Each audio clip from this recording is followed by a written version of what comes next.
malonaus ir turiningo vakaro su Ajurvedos gydytoju ir Vedų išminties žinovu Anantara Das. Gero vakaro. Labą dieną visiems. Kas pirmą kartą čia? Ar daug?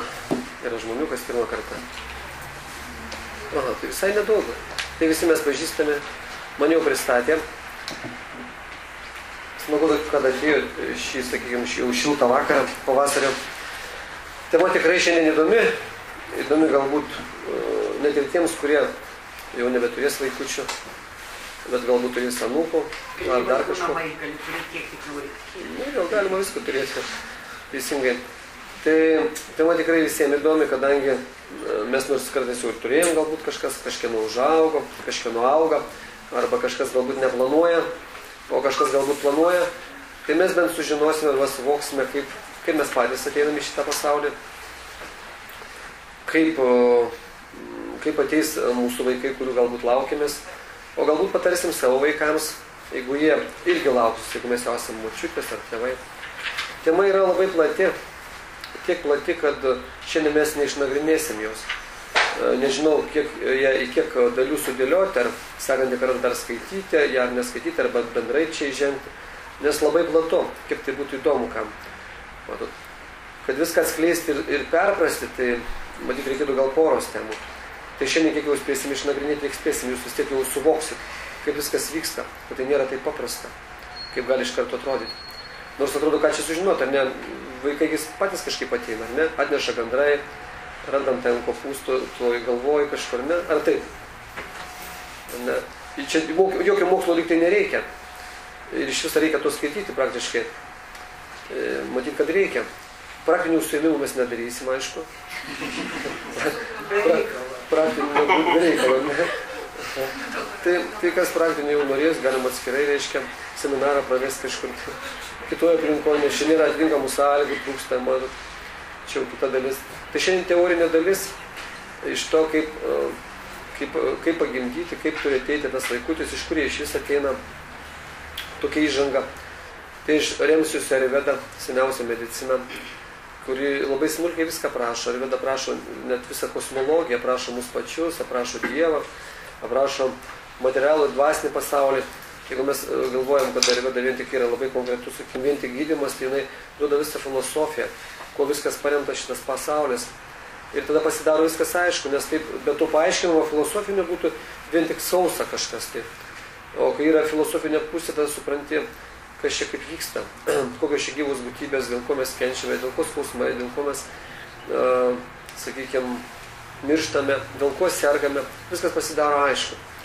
Tai Ajurvedoje yra visas atskiras skyrius, pediatrijos skyrius, kur smulkiai paaiškinama, kaip pradėtus vaikučius, kaip net pradėti.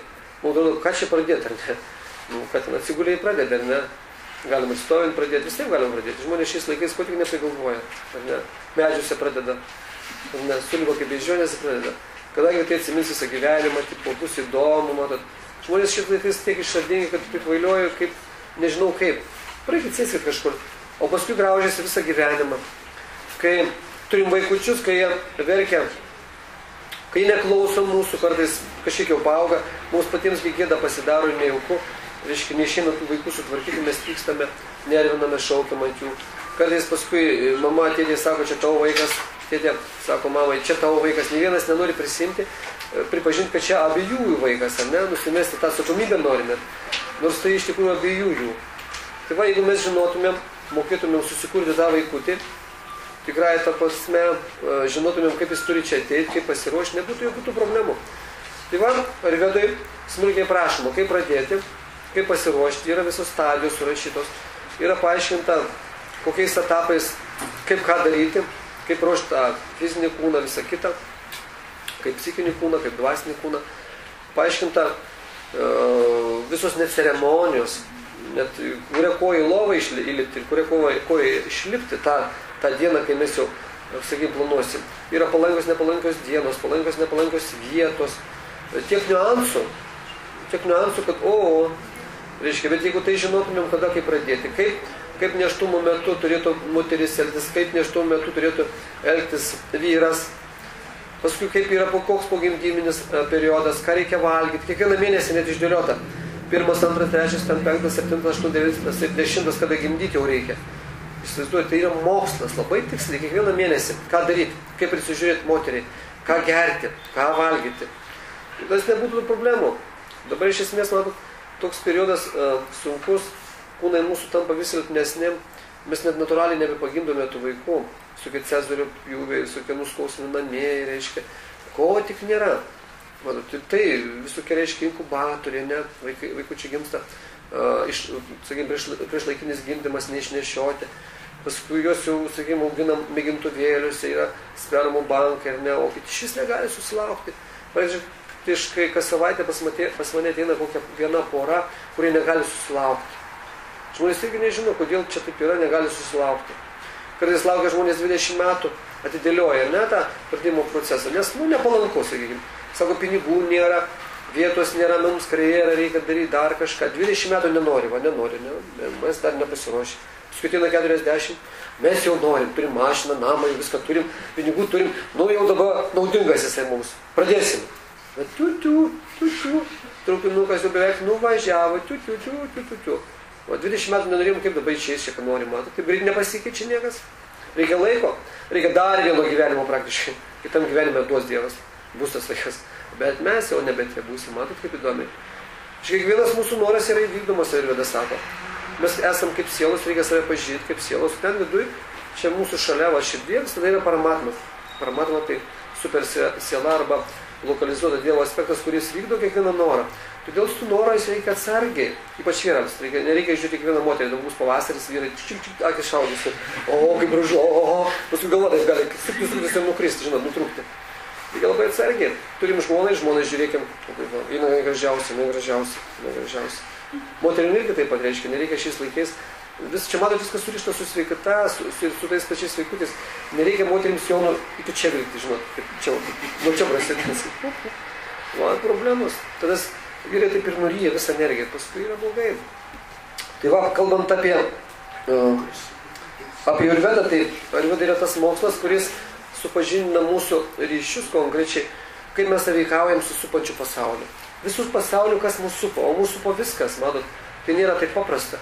Iš to, kaip mes suvoksim tą pasaulį, kaip jį priimsim, priklausys tų pačių mūsų vaikučių gerovė, jų sąmonė, jų dvasingumas, jų ramybė. Jeigu tą viską išnagrinėt, ką aš pasakosiu šiandien, galbūt kitą kartą, jeigu pratęsim temą, arba dar bus kažkokių seminarų, ta tema, jeigu žinot, kaip pradėti vaikutį, tai jūs ramiai atsivestumėte tą vaikutį, čia padėtumėte, sakykime, nesvarbu, kiek jam ten, mėnuo, 2, 3, čia padėtumėte ant grindų, jūs klausytumėtės paskaitą, čia 2-3 valandas, jis galėtų gulėti, ramiai, jis irgi būtų įsivaizduojat. O atsiveskim kitą, tai bus, mes atsiprašome, taip ten išeinam, negalim būti, manot. Taip yra, daugelis tėvų negali vaikų atsivesti niekur, negali kartu, nežinau, vaikas neišbūs, sakys, jam ten įdomu, jis tai lakstys šūkaus, ar ne? Mano, tai viskas yra nuo pradėjimo. Kai pradėsim, taip ir bus. Tai vaikučio pradėjimas yra kaip ir medžio sodinimas, kaip gėlytės sodinimas. Tai tiek gilu. Čia nėra taip paprasta. Sakoma, kad vaikai yra geriausia investicija. Geriausia investicija, ką reikėtų dėti. Visą savo energiją, meilę, pinigus, viską.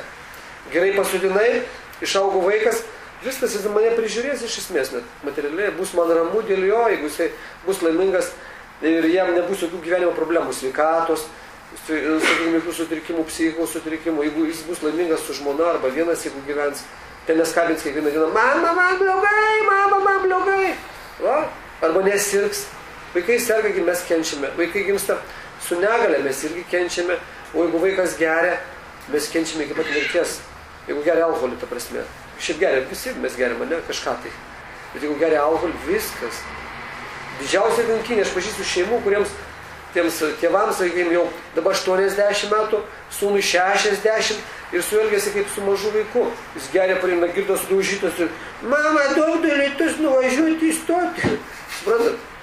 Tai mamai visada, atsiminkit, taip, ne, yra mamai visada sūnus, kiek jam bebūtų, vaikas. Mamai bus 100, sūnui 80, jis sakys, sūnelį ten man. Ar ne taip? Sutinkat? Visada. Man atrodo, kad sūnus mažesnis, durnesnis, toksai reikia globoti, nors tam sūnui gali būti ir 80, jis visiškai durnas gali būti. Nes norai arba tie instinktai, polinkiai neišnyksta paprastai, kaip mums atrodo. Tai va, jeigu mes išmanysim, kaip tą sukurti vaikutį, nebus jokių problemų. Tai va, Ayurveda to ir moko. Labai konkrečiai. Reiškia, Ayurveda smulkiai prašo, kaip tie vaikučiai ateina. Jis išaiškina, kas vis dėlto tie vaikučiai yra. Kad jums būtų aišku, kas yra vaikučiai, ar žinot, kas yra vaikučiai, iš kurgi jie ateina. Gandrai dabar praskrido, ar ne? Jau praskrido, matėt, jau lizdus krauna, viskas, jau žmonės žvalgysi, pamatys, kad aplink kažko namą, sakys, žinot, aha, bus vaikų, ar ne? Jau kažką gąsdins, o kažkas specialiai nežiūrės, sakys, aš dar nenoriu gimdyti, dar kažkaip tai va. Visai. Tai gandrai, matot, vis dėlto netneša tų vaikų. Vaikus atneša mamos, ar ne? Mamos iš šitą pasaulį atveda. O kaip viskas smulkiai vyksta? Kaip smulkiai vyksta? Tai pirmiausiai, jau kiek aš spėsiu, kiek nespėsiu, bet iš karto pasakysiu, paskui jau smulkiai atpasakosiu, dabar iš antro galo pradėsiu, nes kiti gal neteis kitą kartą, neišgirsit, bus aiškiau. Matot, tas mūsų gimimas, čia kažkada apie mirtį mes jau kalbėjom, ar ne? Kalbėjom, jau numirti mokėsit, ne? Jau nėra problemų, numirsit ramiai, paliksit tą kūną, nebijosit, reiškia skrist kažkur. Tai va, matot, kai reikia čia gimti, irgi yra baimė. Gimimas čia yra mirimas ten. Mirimas čia yra gimimas ten. Kur ten? O tam kitam pasauliu. Tas kitas pasaulis čia yra paraleliai, čia pat. Čia egzistuoja tas pasaulis. Tai va, Vedos aiškina, ir Ayurveda konkrečiai aiškina, kas mes tokie esam. Tai Ayurveda aiškina, kad mes esame sielos. Reiškia, mes kiekvienas iš jūsų, nesvarbu kokį kūną turit, kokio amžiaus esat, va mergaitė maža vaikšto, ar aš čia šitai visai senukas sėdžiu čia, ne? Sakykime, ar čia jūs jaunesni sėdit, ar jūs vyrai, ar jūs moteris, ar ne? Kas be būtų, ar ten šuo laksto, visi yra sielos. Pradinė būtis siela. Siela tai dvasinė kibirkštėlė, dvasinė, nemateriali, jinai labai maža. Mūsų dydis visų čia esančių, nesvarbu, kad kūnai mūsų dideli, kitų maži, reiškia, kaip sakau, senas, jaunas kūnas, mes patys kaip tokie labai maži. Mes esam 10 000 kartų mažesni už plauko galiuko dalį. Įsivaizduojat, mes patys. O kiekvienas iš jūsų yra mažas, kaip 10 kartų mažesnis už plauko galiuko dalį. Begemotas irgi tas pats, ramblys irgi, dinozaurai, kurie gyveno, irgi įsivaizduojat. Net šita žemė irgi yra kūnas gyvos būtybės, būtų tai reiškia, jinai irgi jos dydis, kaip gyvos būtybės kūnas jos didelis, matot, jinai pati kaip 10 000 kartų už plauko galiuko dalį mažesnė. Ir mes čia randamės širdies plote, sakome. Va, kaip yra. Tai kas dabar atsitinka, kai mes čia atsirandame? Tai mes atsirandam iš tų, ateina mūsų kiekvienas vaikas, va čia kur yra, arba mes kažkiek esam vaikai, arba pas mus kai ateis vaikai. Tai visi pas mus ateinanti vaikai, arba esantis jau, arba mūsų, jeigu didesni vaikai yra. Ir mes galvojam, čia mūsų. Tai yra anksčiau mirę žmonės dažniausiai. Žmonės anksčiau mirė. Jie gyveno ir mes jūs pasišūkėm. O taip paprastai pasakant, kad būtų visiems aišku. Nėra taip, kad vaikas atsirastų iš kažkur, susikūrė ten, iš čia užaugo ir iš čia mano reiškia, susidėliojo mano nieko nėra. O čia sunkiausiai įsivaizduoti. Jis mano nėra. Vaikas tai anksčiau mirusi reiškia močiutė, anksčiau miręs dėdukas reiškia vyras arba moteris. Arba kitos gyvos būtybės reiškia. Kartais būna, kad ateina kitos gyvos būtybės iš aukštesnių pasaulių, ten būna pusdieviai, kitokias kūno formas turi. Šiais laikais, aišku, kadangi Žemė ir regresuoja, ir reiškia jinai atsiveria, Žemė tampa tokia vieta palankiausiai gyventi, dvasiškai vystytis, čia labai didžiuliai greičiai dabar vyksta, reiškia, didžiuliai pokyčiai. Per šitą vieną gyvenimą galima viskų išmokti, pasikeisti, tapti šventu ir sugrįžti pas Dievą. Tai dabar į Žemę įsikūnija ateina iš įvairiausių planetų, iš įvairiausių, sakykime, šitų sąmonės lygių gyvos būtybės, kurios gauna žmogaus kūną, bet jie dabar čia jie žmonės, bet sielos yra labai pažengusios, jos tampa dvasiniais mokytojais, jos tampa prašvitusiais, kurios veda žmonės kažką aiškina, visą kitą, jos greit atsibunda, nes ten būnant labai sunku vystytis, reiškia progresuoti. Tai va, pirmiausia, ką mes turime įsiaiškinti, kad tie mūsų vaikai, tai nėra mano čia jau sukurtas, reiškia, mano nusavybė, visiškai, absoliučiai. Tai reiškia, aš nepadariau taip, kad jinai va dabar čia iš nieko atsirado, ir jinai tokia nuo nulio, ta prasme, neturi sąmonės, va, kad jinai dabar čia vystosi, jinai pataps koks aš esu, viskas ir bus su mano kūnu, mano siela, mano psichika panašus. Ne, kiekvienas iš mūsų, kai gimime, jau turėjom praeitą gyvenimą. Mes, reiškia, kažką tai jau buvom užsidirbę iš praeito gyvenimo. Dėl to mes vieni esam geresni, kiti piktesni, vieni gražesni, kiti nelabai, vieni turtingesni, kiti vargingesni. Tai nulėmė mūsų karmą, kaip mes pragyvenome praeituose gyvenimuose. Ne praeitam, o daug praeitų gyvenimų. Vakas sunkiausiai suvokti, matot? Tai mūsų vaikai yra kažkada buvę kažkieno vaikai. Jie patys turėjo kažkiek tai vaikų, suvokit. Mes patys irgi buvom kažkieno vaikai, gal daug tūkstančių kartų. Kad va čia atsibusti, pažinti save, suvokti, tai reiškia, daug reikėjo pragyventi, daug vaikų turėti, daug patiems būti vaikams. Kad va atsidūti šitoj salėje, mokytis, bandyti mąstyti, suvokti, labai daug reikėjo pavargti. Ne vienam pasaulyje, ne vienam kūne. Tai va tą, jeigu įsisąmoninsim, bus tai mums aiškiau, bus paprasčiau suvokti. Ir mes savo vaiko, kaip galvojam, savo mūsų vaikas, tai reiškia, mes į jokių teisių neturim iš esmės. Žmonių didžiausia klaida, dėl ko pyksta, nervuojasi, kad vaikai neklauso, kad vaikai visai kitokie, reiškia, kaip manęs nelanko. Čia yra prisirišimas, čia yra didžiausia beprotybė. Pažiūrėkit, kiek mes laiko prabūnam pas savo mamas, labai nedaug. Mes visada norim ištrūkti. 18 metų, 20 mes jau bėgam iš mamos, jau nebenorim net kartais važiuoti. O jeigu nuvažiuojam, kuo trumpiau būti, dingti, matom, kaip mes norim savarankiškumo. Ir vaikai mūsų bėgs, reikia žinoti. Tik reikia, aišku, įmylėti, jam viską atiduoti, kiek galima jam perteikti tas žinias, kad jis būtų laimingas ir darytų kažką gerą ateityje. Va kaip yra. O daugiau nieko mūsų nėra. Labai čia sudėtinga perprasti. Dėl to mes ir kenčiam, kai vaikutis serga, kai vaikutis, sakykime, miršta, kartais anksčiau laiko išeina negu mes. Tai yra didžiausias kančias, bet viską reikia perprasti, suvokti. Būti blaiviems, kitaip sakant. Tai Ajurvedoje aprašoma reiškia, kad tėvai gali, jeigu jie supranta tas žinias, čia yra žinios ir mokslas, gali net susiplanuoti, kokio nori vaikučio lytį, ta prasme, kad šeimoje gimtų arba berniukas, arba mergaitė, arba net dvynukai, arba net trinukai. Gal kas nori trinuką? Ramiai iš karto jūs užauginat 3 sūnus, tarkim. 3 sūnus ir viskas jau iš karto, matot, tuo pačiu auginimu. Aišku, mamai bus sunku, nes peniukų gal trūks, dar konos, bet pasikeisdama jinai ten gali. 1, 2, 3. Šį grafiką sustato, tie prineša ir viskas. Matot. Tai paprašoma. Ir, matot, pas mus yra ir gerai, ir blogai. Dažniausiai šiais laikais, va dabar šitam 21 amžiuje, yra didžiausia blogybė, kad tėvai nemoka planuoti vaikų. Nieko nemokam planuoti, sakykime, sukurti šeimą, imam bet ką, sutinkam pirmą kartą, kaip patiko viskas, einam pas mane, prasme, įlipam kažkur, pagulim ir nemokam planuoti vaikučių. Šį pasaulį dabar apsėdo, daugiausiai gimsta neplanuoti vaikai, nelaukti visiškai, netyčiukai vadinami. Tai netyčiukai, kai vaikai netyčiukai ateina, atsiranda daug problemų. Aš paskui išaiškinsiu, gal šitoj lekcijoj ar ne šitoj.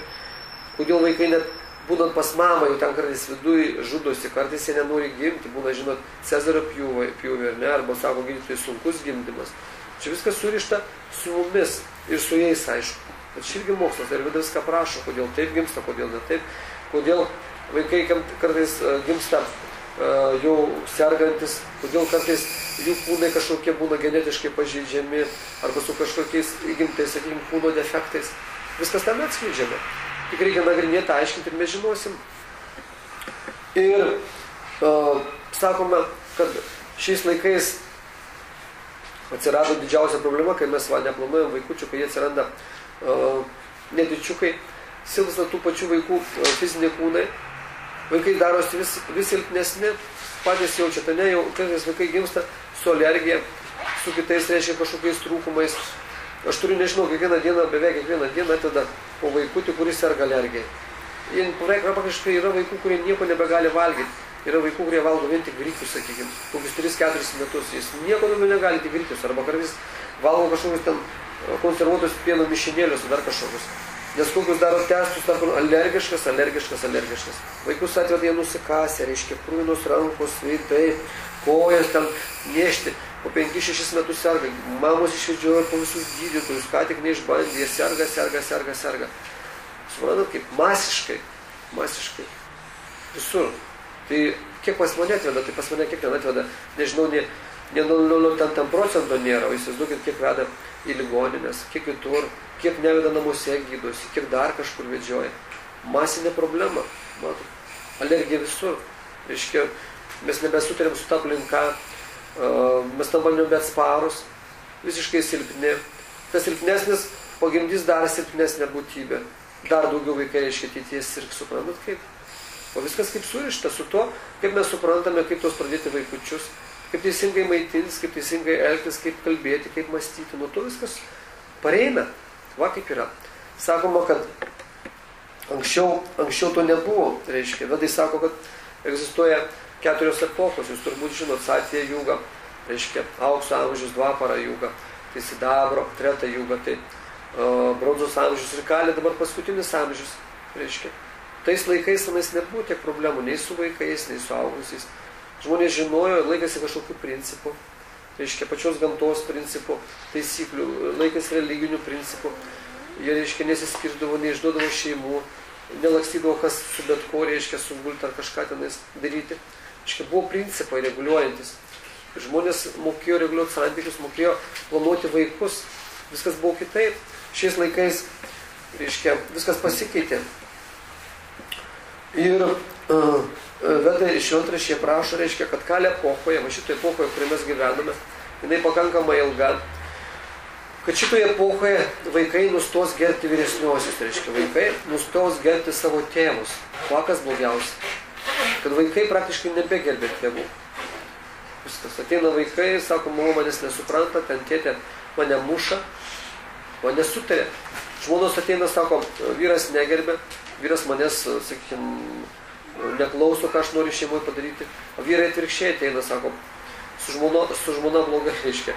Žmona irgi manęs neklauso. Vieni kitų mes nebeklausom, suprantate. Kai vieni kitų nebeklausom, reiškia, mes einame į skirtingas pusės. Šeimos niekas nebejungia. Nėra ryšių, dėl ko mes net gyvenam. Žmonės net nežino, dėl ko sukurti šeimą, dėl ko šeima reikalinga. Bet kiekvieno paklausus, dėl ko šeima. Dėl vaikų. Man dažniausiai sako, jeigu girdėjot, dėl ko gyvenat? Dėl vaikų. Bet palaukit, kiek tie vaikai su mumis būna? 20 metų. O dabar čia yra kažkam jau 20, kažkam 30, 40.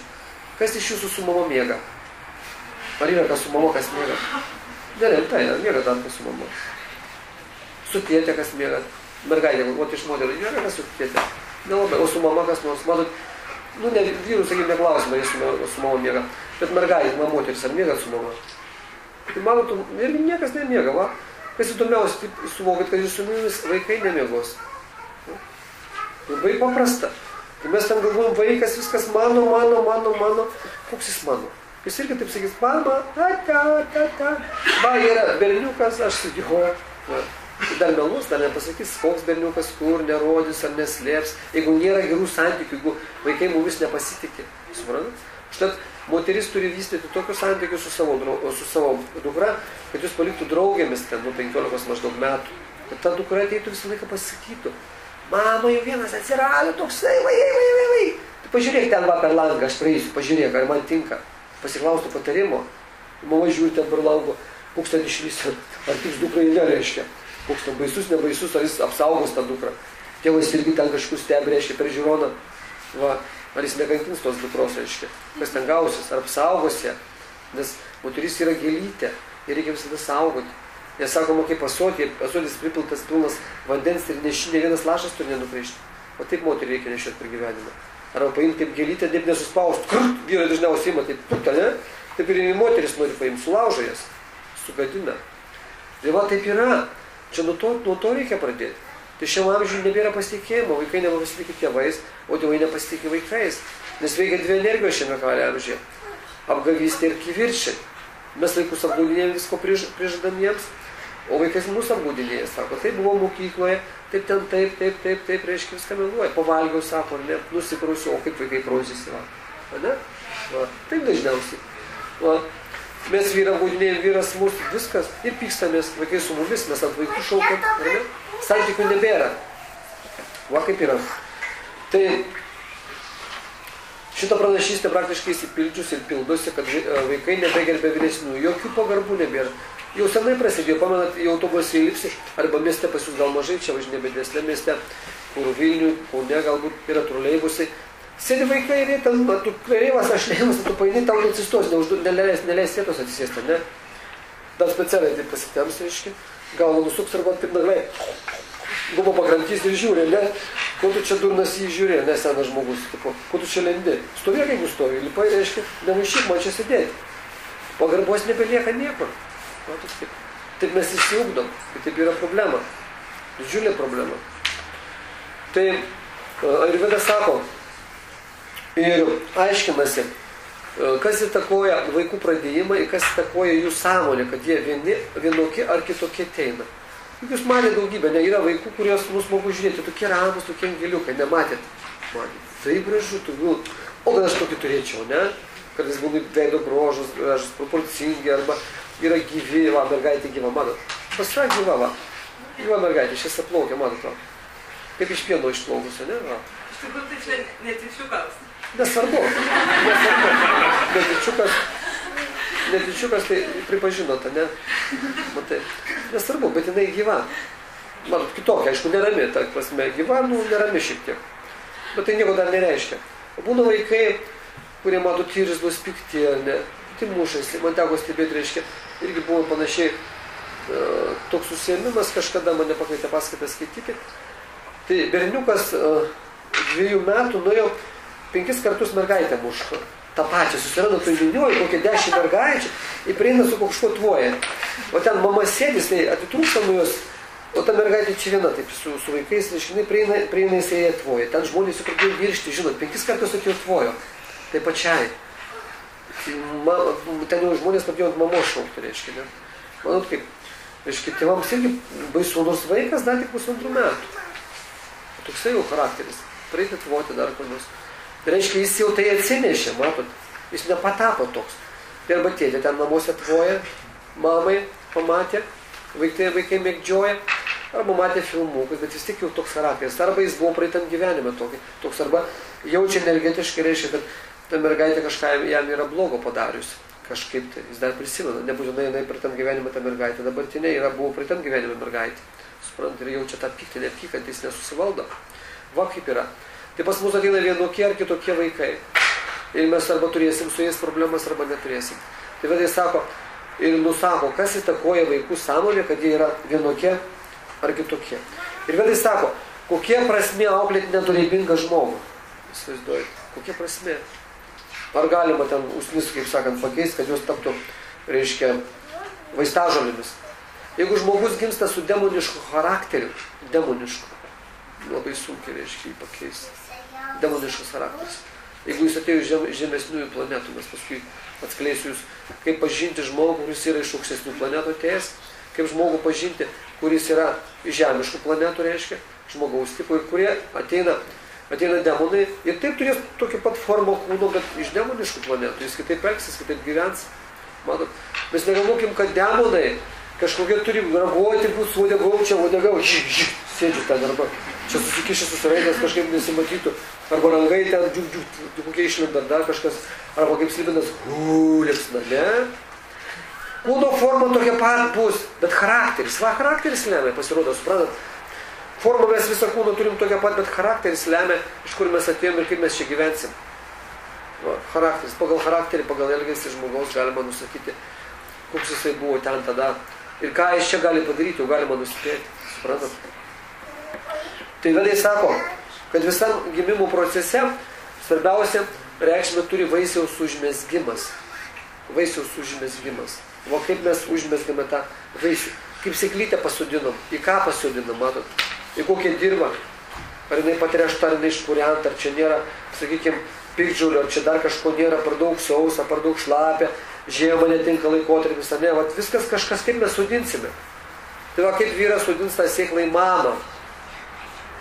Reiškia, vyras purša, moteris prakriti, reiškia, žemė, o ta sėkla bus vaisius, tas kūdikis. Kaip jis ją pasodins, labai reikšminga. Suprantate kaip? Tai, ką sako seniausias Ajurvedos tekstas Čaraka Samhita, jinai sako, kad tėvų sąmonė mūsų, vyras ir žmona sueina, jie tėvai, ne? Tėvai kaip būna, teisėti ir neteisėti, ne?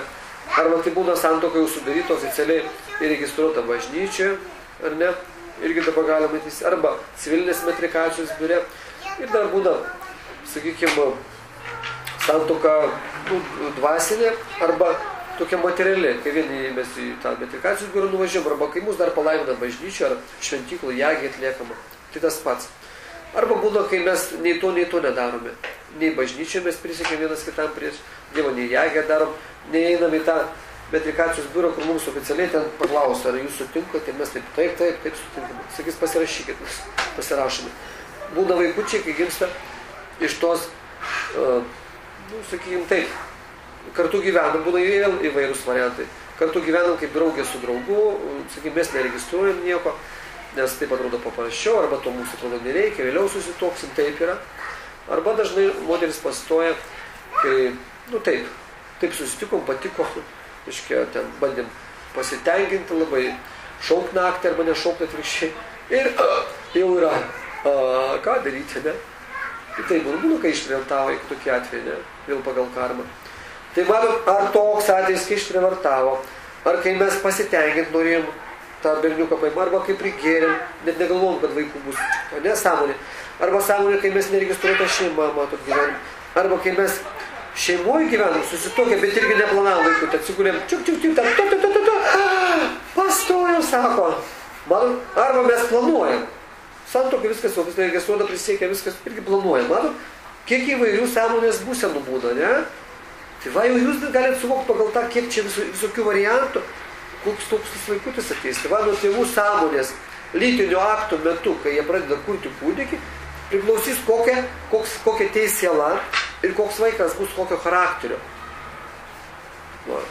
Ar jis geras, ar jis ramus, ar jis sergantis, ar iš vis invalidas, ar iš vis nieko nedarys. Suprantat? Tai va, tėvų sąmonė lytinio akto metu lemia, koks vaikas bus. Tai pagal šventraštį vaiko sąmonė, koks jis ateis pas mus, nulėmė 4 faktoriai. 4 faktoriai nulėmė, koks kūdikis ateis pas mus. Mes tada patys galim pagal save nuspėti, kokiegi mes atėjom pas mūsų tėvus, kai mus pagimdė. 4 faktoriai. Žinote, turbūt, ne? Tai nepradėkit vaikų. Kaip dabar apie faktorių? Va, kai pradėsit vaikus, tik lentelę pasikabinat, pirmas faktorius. Ateis toksai, antras toksai, taip lentelę skaitot. Kitas taisyklės ten susirašė. Viskas, juokauja. Tai va, pirmas faktorius, kas nulėmė vaiko sąmonę, reiškia, koks kūdikėlis pas mus bus, koks kūdikėlis. Tai pirmiausiai, vaiko karma iš praeito gyvenimo. Reikia, pirmas faktorius. Vaiko karma iš praeito gyvenimo. Koks jis pats buvo, tas vaikutis, praeitam gyvenime. Jis, kaip sakiau, negali iš niekur atsirasti. Kiekviena gyva būtybė, koks ateina pas mūsų vaikas, ar berniukas, ar mergaitė, ar dvynukai, trynukai, ar keturukai, jie jau gyveno. Tik klausimas, kaip jis gyveno, tas vaikutis praeitam gyvenime. Va, ar jis lankė paskaitas tokias, ar nelankė? Ar jis pijokas buvo, ar jis narkomanas, ar jis vagis, ar jis ten gyveno, ar ten. Tai kaip jis pragyveno, va, praeitą gyvenimą? Tai pirmas faktorius, mato, bet tai ne vienintelis, ne tai lemiamasis. Reiškia, seniau astrologai mokėjo apskaičiuoti datas, kada kūdikį pradėti, kada tiksliai gims vienas kitas, kada palankiausiai, kada jis bus geriausias. Pagal tai, kaip vaikutis gimdavo, jie mokėjo paaiškinti visus ženklus. Sakykime, vaikutis gimdavo, atneždavo pas brahmaną arba žydį, čia visose tradicijose. Anksčiau žmonės mokėjo skaityti ženklus. Ir kūdikėlį atnešame, ir žydys sako, renkit. Ir jis žiūri, proporcionaliai, mergaitė, berniukas, kokie apgamai, kokios karpos, kokios dėmės, kokie plaukai, kokie akis. Reiškia, žmogaus jau kai gimstant, jeigu jums gimėm, reiškia, vaikučius turėjot pamenat, vieni su plaukučiais būna, kiti be plaukučių. Visko būna, visokiausių vaikučių. Ne? Tai va, jeigu įdėmiai pasižiūrėti, tai jau ant ką tik gimusio kūnelio jau bus kažkokie ženklai, ar ne? Pastebėjot, kartais net randai būna, arba dėmės visokios, ar ne? Kartais veisaras, tam dar mama čiumpa, visokių būna, visko. Va, tai reiškia jau ženklai požymiai, kad jis pažymėtas, kažkas tai jau įvyko praeitam gyvenimą. Tai va, žynys arba brahmanas gali pagal tos ženklus nuskaityti, ką vaikas veikia praeitam gyvenime, ką jis ten yra pridaręs. Ir pagal tos ženklus galima jau spėti, kaip jis gyvens šiam gyvenime ir kas bus jam dar sekančiam gyvenime, įsivaizduoji, kaip įdomu. Tai jau kaip gimdysit, tai reiškia, jau žiūrėkite savo tą vaiką, viską skaitykit. Ir pagal suaugusį žmogų, pagal kiekvieną iš mūsų čia esančių, ar mane, ar jūs, jeigu išrengus, tai žmogus vaikščiantis žemėlapis, atlasas, kompiuteris, ten viskas sužymėta. Praeiti gyvenimai, dabartis ir ateitis. Sužymėti, kiek mes meilužių turėjom, kiek mes vyrų netikrų turėjom, kiek mes pagimdėm arba nepagimdėm, o galėjom pagimdyti, abortas, dar kažkas, įsivaizduojat, viskas sužymėta, nieko neapgausi.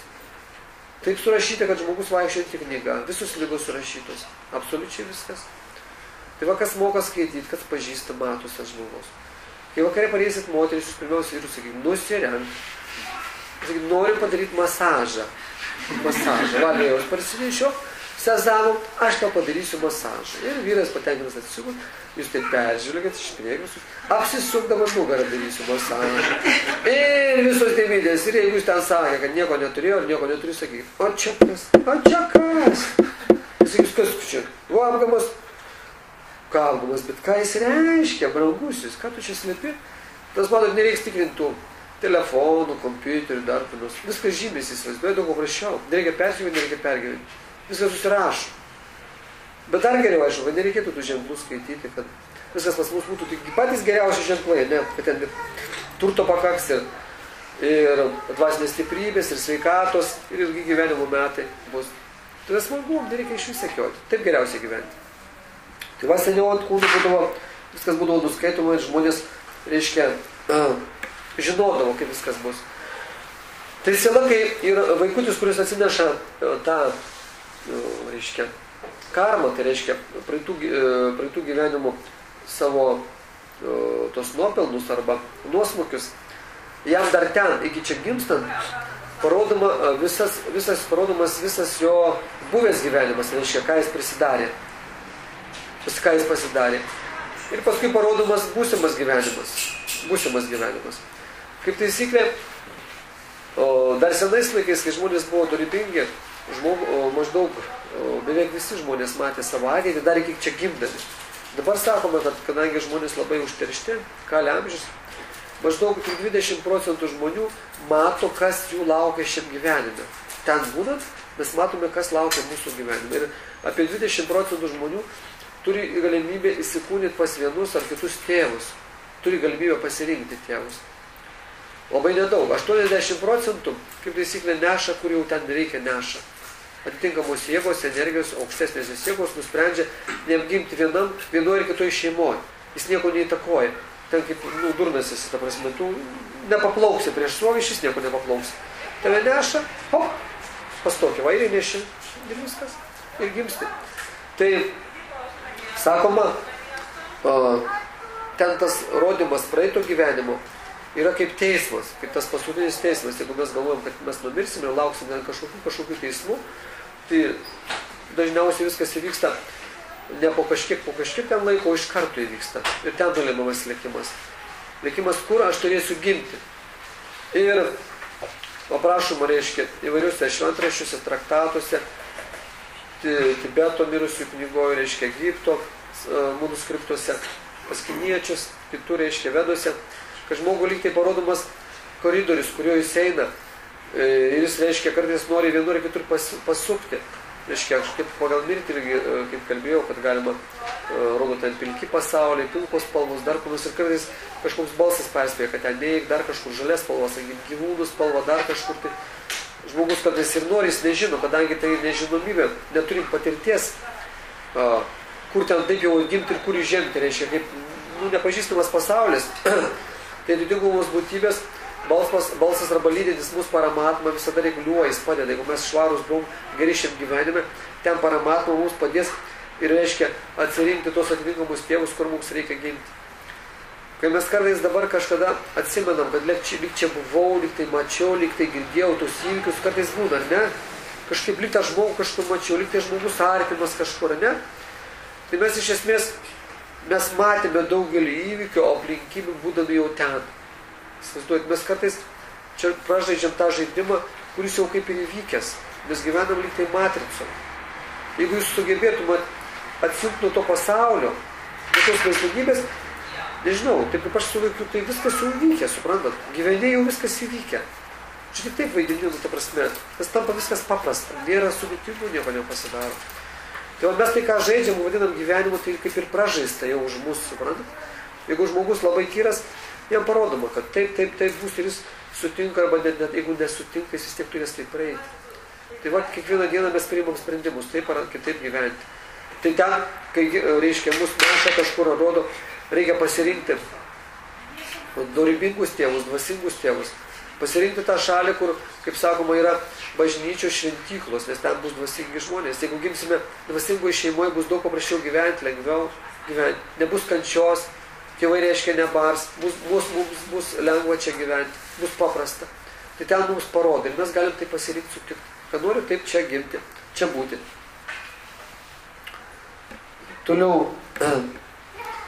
Ir jeigu siela keliauja, va taip, be gido, kaip aš sakiau, be paramatmos pagalbos, o taip daugelis sielų atkeliauja, tai ją kaip taisyklė traukia, pagal juos būtų gyvenimą, ką jinai savyje išvysti.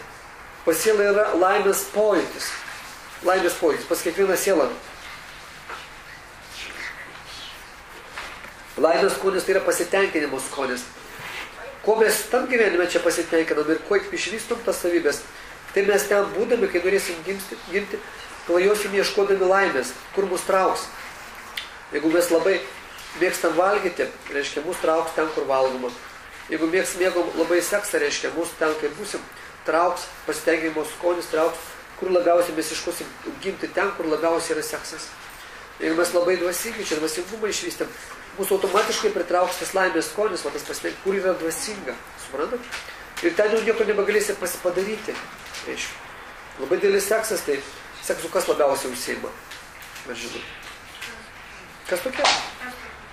Iš gyvūnų. Tai balandžiai, triušiai, va. Viskas. Tai balandis sako, man vieną 30 kartų. Viskas, va, niekas nedraudžia nesistėbi. Tu balandis duodasi, tam tegu duodasi. Burkuoja. Reiškia, laksto aplink patelį, matėt, kaip kartais balandis suka. Taip, reiškia. Ir viskas, apsuka, padaro, viskas. Va, matom. Tie, sakykime, kas mėgsta daug žmonų turėti ar panelio, gali gimti gaidžio, ne? Turės daug vištų. Ir kas aš, va. Tai ten niekas nesistebi, ką, nušauka vištas, tas gaidys prie vištos, o ne ten pataužė, viskas gerai, va. 10-20 kartais prižiūri. Ne vištų. Sureguliuoja, matot, kaip mėgsta taip sutvarkyti, va. Požymį, charakterį išvystyti. Ir taip kiekvienas gyvūnas, kaip nori kur pasitenkinti, tai pasitenkinsi. Tai, man pačiam jokinga, bet toks karmos dėsnis. Suprantat? Ir čia neturi tą pakliūnį. Mes galim neneigt, priimti, nepriimti, bet tokia realybė. Kai sąmonė pakyla tą jautimą, tai tampa tai suprantama. Todėl, reiškia, laimės skonis mus pririša prie atitinkamos būtybės. Reiškia, ir mes gimstame vienoje ar kitoje šeimoje. Reiškia, mumise visada, kai mes gimstame, lieka praeitų gyvenimų samskaros. Samskaros tai reiškia anspaudai. Ką mes šitam gyvenime išmokom, ką mes išvystėme. Mes be jų su jomis ir gyvename pastoviai. Klišės tokios. Vienos ar kitos reiškia išlenda. Ir mes su jomis susiduriam. Nėra kur dingti. Kartais atrodytų, pas geriausius tėvus gimsta baisiausiai vaikai, ne? Tėvai geriausiai būna kartais, žiūrėkit, gydytojai. Klaibidoje atveju buvo. Advokatai kažkokie, ne? Ir vaikai, žiūrėkit, lyg tai nieko nesiskiria, jie lyg tai auga, ta vaikų tėvai lyg tai prižiūri, ten pinigų duoda. A jis paskui ateina naktį, bulk su plaktuku per galvą, ne? Įsivaizduojat, kaip atrodo? Kaip čia dabar? Kaip čia yra, va? Mama pagimdė, davė tą piniuką. Ir žiūrėkit, kai moteris pagimdo vaiką, ar ne? Visus kaip pagimdė. Vaikučiai kaip taisyklė ne vienas nesiskiria, visi šventi atrodo, ne? Visi mažiukai šventi. Visi atrodo geručiai, ir tik paskui pradeda viskas lysti. Va, kur tas šventumas dingsta? Va. Tai ta būtybė reiškia ta siela, kur ateina, jinai atėjo jau tokia kaip taisyklė. Jinai turi tą savo charakterį išvystytą, savybės kažkokias. Ir jos mums augant, po biškį pradeda pasireikšti. Mes įgaunami tampam tokie savimi tampi. Visada nori pabėgti nuo tėvų, įsivystyti, kuo greičiau užaugti, daryti taip, kaip aš noriu, kaip man atrodo geriausia, kaip aš būsiu laimingiausias, kaip aš galiu realizuotis. Va taip yra iš praeito gyvenimo. Ir vienai sako, kad mumise gyvena lyg tai dvi būtybės. Vienas vilkas ir kitas vilkas.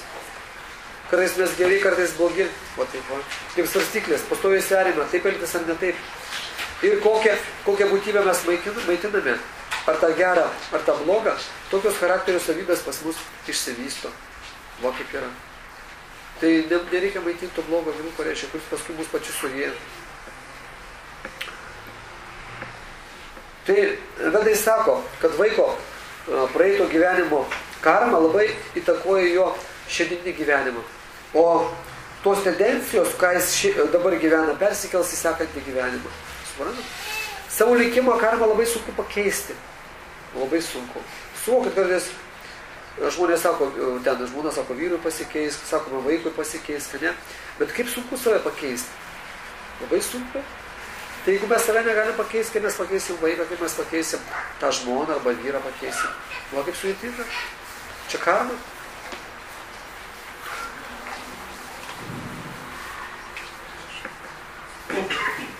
Kartais vaikai, reiškia, gimsta su įvairiom negaliom, kartais gimsta ir su ragučiais, kartais su uodegytėm gimsta. Mes daugybę, reiškia, žmonių kaip nepamatom. Kartais jie gimsta dar, kaip sakant, negimė, kartais jau užmigdomi, kartais miršta kažkiek pagyvenę.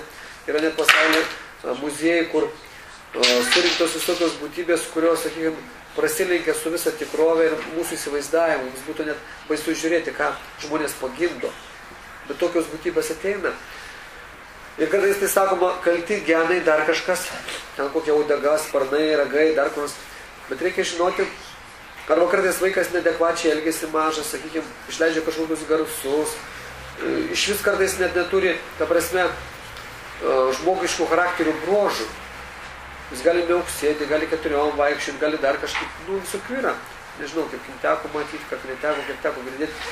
Tai gali reikšti, kad atėjo iš kitų pasaulio būtybės, arba vaikas praeitam gyvenime dar buvo ne žmogus.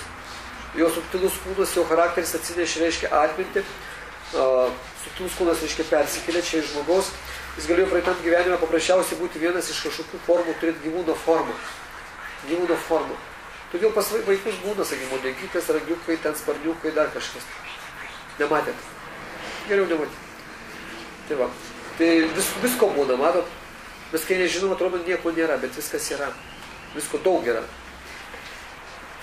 Tai iš kur ateina vaikai? Arba iš kur mes ateiname? Reiškia, žmonės ateina iš 3 pasaulio, sakykim, tų dalių. Yra aukštesnėje pasaulyje, aukščiausi, yra vidurinėje, reiškia, pasaulyje ir žemiausi pasaulyje. Kaip atpažinti dabar, kad vaikas arba mes atėjo iš aukščiausių pasaulio. Kaip atpažinti, kad vaikas arba mes esame iš vidutinių pasaulio. Ir kaip atpažinti, kad vaikas arba mes esame iš žemiausių pasaulio. Ar žinote? Vat čia susirinkom, kasgi čia iš jūsų yra iš tų aukščiausių pasaulio, kas nusileidote.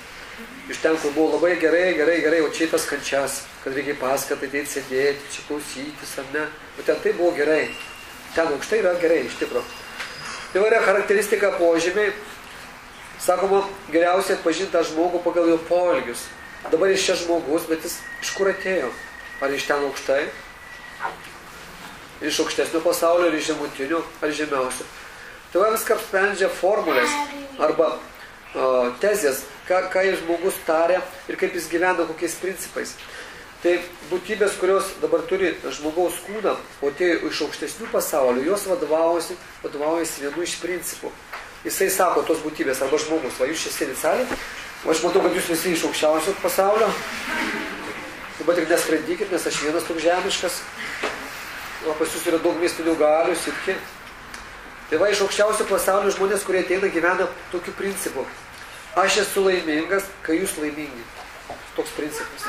Va, įsivaizduojam? Žmogus, kuris gyvena to principu, kad aš laimingas, kai jūs laimingi, reiškia tai iš aukščiausio pasaulio. Jis nesako tai žodžiais. Kada? Aš esu iš aukščiausio pasaulio. Man gerai, kai jums gerai. Čia jūs šypsitės. Jau viskas, aš jau iš aukščiausio. Kada jūs šypsitės iš aukščiausio. Tai turi būti gyvenimui įrodyta, manot, praktika. Kaip žodžiai mažai, žodžiai yra žodžiai. Žmogus taip turi gyventi. Tai va, jeigu jūs gyvenate, arba jūsų pažįstamas kažkas taip gyvena tokiu principu, kad jis visada gyvena džiaugsme, jeigu jums gera, arba aplinkiniams gera, tai jis atėjo iš aukščiausių planetų. Nes iš esmės mes visi tokiu principu turėtumėm gyventi. Kad man gerai, kai jums gerai. O jums gerai, aš tik tas būsiu laimingas, kai jums gerai, suprantat? Ne taip, kad man gerai, kai jums va yra gerai, tik aš tada būsiu laimingas. Suprantat, koks principas? Reiškia davimo principas. Tai yra pats pagrindinis laimės principas. Būti laimingų žemėje. Gyventi dėl kitų. Žmogus arba šeima negali būti laiminga, jeigu šeima arba žmogus negyvena dėl kitų. Pats pagrindinis principas. Nėra šansų būti laimingu. Nes mes visada norim tenkintis, visada išlenda Maja, kuri mus užbūrė ir norim tenkintis. Tada pražuvom. Tada ateina kitas principas, to, ko gyvena visi žmonės žemėje praktiškai. Beveik 99% žmonių gyvena tokiu principu, reiškia. Žemiškojų. Koks žemiškas principas? Labai paprastas. Aš laimingas, kai aš laimingas. O kaip jūs? O nesvarbu. Iš ateisit ar neteisit, duokit man pinigų, dar ko nors duokit, va, valdinkit mane, priimkit, nuveškit į paskaitą, parveškit kaip pavyzdys, ne? Man gerai. O kaip jums šiandien gerai, negerai, viskas, va. Man nesvarbu. Man rūpiu tik aš pats. Tai va, mūsų principas, dėl to mes atsiribojam nuo to pasaulio, dėl to mes statome namus, perkame mašinas, perkame kiekvienas individualiai. Nesvarbu, kur reikia važiuoti, aš nevažiuosiu autobus, nes aš noriu atskirą savo mašiną turėti. Aš noriu savo butą turėti, savo namą, apsitvert namą, aukštą tvorą, pagaminti lektelę, piktą šuo, pas mane neįtumėt, va, ant grandinės pririšti, dar namuose šunių laikyti, signalizaciją susivedžioti, apsaugą nusisamdyti, kad prie manęs neprieitumėt. Nes aš laimingas, kai man gerai. O kaip jums, ar jūs pavalgę, ar jūs apsirengę, ar išmiegoję, ar jums sergate, nes ir man nesvarbu. Man svarbu mano sveikata. Aš duosiu didžiulius pinigus, kad iš jūsų nupirkti inkstą, nupirkti širdį, dar kažką, kraują, ką man duotumėt. Kad man gerai, tik man gerai. Mano vaikams. Bet jeigu bus blogai, nesvarbu, vaikų jau nereikia. Svarbu, ką man. Dėl to kartais šeimoje, matot, vaikai ir suaugę kartais mušasi dėl valgių, dėl skanesnio kažkokio duonos kąsto, kaip sakant, dėl kažko, dėl rūbų susipyksta, dėl to, kad nelygų šeimoje ten vienas daugiau gavo, kitas mažiau. Vaikai, tai broliui davėjai, man nedavėjai, mamai sako, ne, tu tokių smulkmenų, matot, kad čia žemiški požemiai, kad mes norim dėl savęs. Va kaip yra, žemiškas principas, aš laimingas, kai man gerai, o jūs nors kaip čia. Kaip norit čia. Pareikit, nepareikit, valgykit, nevalgykit. O toks principas, manot, praktiškai visos žmonijos sutinkat, ar ne? O dėl to žemė tokia vieta, kur dažniausiai visi susirinkome pagal panašų charakterį. Norim pasidaryti laimingi. Ir trečias, iš kur pasaulis ateina žmonės? Mes čia tokie gyvendami, arba mūsų aplinkiniai gyvendami. Tai reiškia, iš žemiausių pasaulio, iš demoniškų, iš pragaro sistemų. Žemiau viskas, kas yra žemės. Kas yra žemiau žemės, tai jau demoniška, nežmogiška. Visiškai kita energija, visiškai kiti principai. Ir jų tezė tų žmonių, tų vaikų, jau vaikai prasideda, jau vaikai taip gyvena, pažiūrėkit. O apie suaugusius aš nekalbu. Koks principas, jų ko jie vadovaujasi? Jie sako, man gerai, kai jums blogai. Kai jums blogai, kai jums blogiau, man geriau. Žinot, yra, kurie laukia, lamušasi, duok. Ne, jeigu susimuša, mato, kad tik duoto, ne? Dar kažkur ten vyras žmona, aš kaime sumatęs, reiškia, gyvenęs kaime, mačiau, kaip vyras gaudė žmoną. Mažas dar buvo, ten kiekvienas kaimynas šaukė, duok, pasikauk ir duok, kuo daugiau duok. Ir jis ten rankas, gerai, kad suduoda. Arba ten, žinot, tokių skatina, žmonot, smurtą, pasitenkina, kad kažkam blogai. Įvyko avarija, gerai, kad sudaužė mašiną, kaip jiems gerai. Kad tik ne man. O gerai, neturės, tai kokie parazitai. Dar kažkas apvogė. O gerai, kad apvogė. Per daug turėjo. Viskas, kas blogai. Trina rankas net. Įsivaizduojat. Tenkinasi, kai tik kažkam blogai. Yra tokių, girdėjote, ne, filmuose parodo. O yra žmonių. taip gyvena. Tai demoniškas principas. Tai reiškia požymis, kad matot, nėra tokio neutralumo. Jis nesako, kad man tik rūpiau ten, kaip jums nori, taip čia jūs kabutėse užsikrinėskite yra žodis, ne? Kaip šernai sako, ne? Bet jis dar trina, laukia, kad tik būtų blogiau. Kad kažkam būtų blogiau. Va. Į tokių būtybių ateina irgi vis pakankamai daug. Vis daugiau. Vis daugiau. Tai demoniškos, reiškia, būtybės turi žmogaus kūną, bet charakteris demoniškas.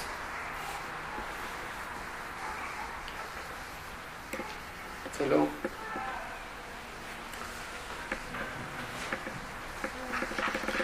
Todėl žmonės, norėdami susilaukti vaikelio, turi užduoti klausimą. Kokio vaikelio aš noriu?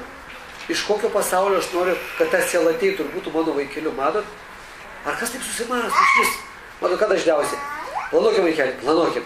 Norim bus. Jeigu tą taip suplanuoja. O bet kad ten susimastytų, kad suvoktų, kad yra sferos tokios, aukščiausi, žemutiniai, žemiausi. Iš viskas tas vaikelis, iš vis protas neišneša, matot. Iš vis, kad ten ateis kažkokia senutė ar senukas buvęs. Arba gal vaikas buvo, būna vaikai miršta, irgi įsikūnė vėl per naują, suprantat kaip. Kad tai jau ateis būtybė kuri turi gyvenimo patirtį, charakterį, kuri daug gyveno, kentėjo, dar kažkur įsivaizduoja. Neateis iš nulio nėra. Nėra iš nulio, kad taip, aš tik pasidaryčiau patį pirmą. Taip nebus. Sielos, sako, yra gimusios, nuo net manų laikų, jos nei gimusios, nei mirus. Nei miršta, nei gimsta siela. Suprantat? Mes nežinom, kada mes ten sukurti. Reiškia, įsivaizduoja. Tai ateis bet kokiu atveju būtybė, kuri turi gyvenimo patirtį. Arba ten aukštai, arba čia tuose pasauliuose, arba iš labai žemai.